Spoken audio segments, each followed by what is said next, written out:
Salut YouTube, numele meu este NSSN, iar dacă și tu ești fan console, ești unde trebuie. În clipul de astăzi vreau ca să vorbim despre cel mai controversat subiect de pe YouTube, PlayStation 5 Pro. Iar în cealaltă jumătate a clipului vreau ca să vorbim despre State of Play care urmează în luna septembrie. Din moment ce ați dat click pe acest clip, este clar că până acum ați văzut că pe data de 7 noiembrie anul acesta 2024 se va lansa consola de PlayStation 5 Pro. Însă nu am făcut clipul ăsta ca să vorbim în detaliu despre ce ne aduce nou PlayStation 5 Pro. Dar voi face o mică introducere pentru cei care nu au apucat încă să vadă showcase-ul care a fost acum câteva zile. PS5 Pro vine cu 3 chestii implementate noi. 1. Procesorul grafic GPU, care va fi mai mare cu 67% putere de procesare și cu 28% mai multă latență de bandă, ceea ce înseamnă că vom avea un procesor mai mare cu 45% decât cel de pe PlayStation 5 normal. 2. Este tehnologia Ray Tracing, care este îmbunătățită și care promite performanțe de 2 sau de 3 ori mai mari față de PlayStation 5 sau PlayStation 5 Pro. Dar asta doar pentru jocurile care suportă Ray Tracing-ul.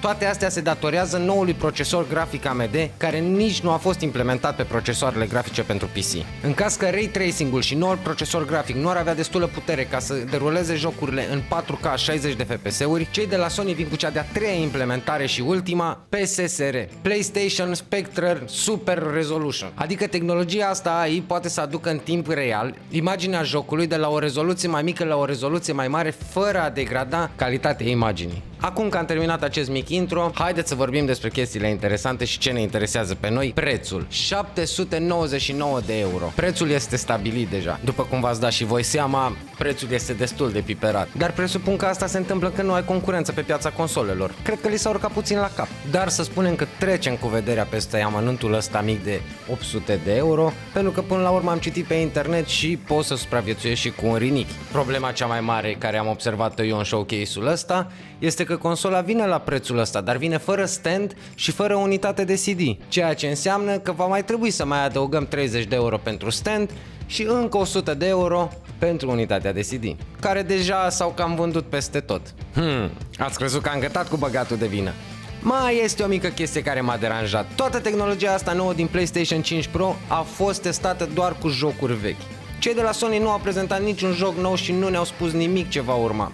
Așa că cam greu să convingi pe cineva să cumpere consola, mai ales la prețul ăla și cu atâtea dezavantaje. Însă aș dori ca videoclipul ăsta să-l terminăm pe o notă pozitivă. Așa că vreau să vin cu o veste bună.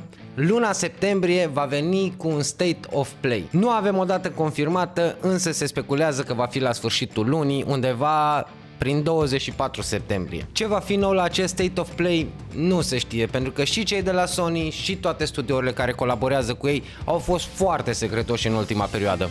Sperăm însă că vom vedea ceva gen Ghost of Tsushima 2, Venom sau poate chiar Days Gone 2.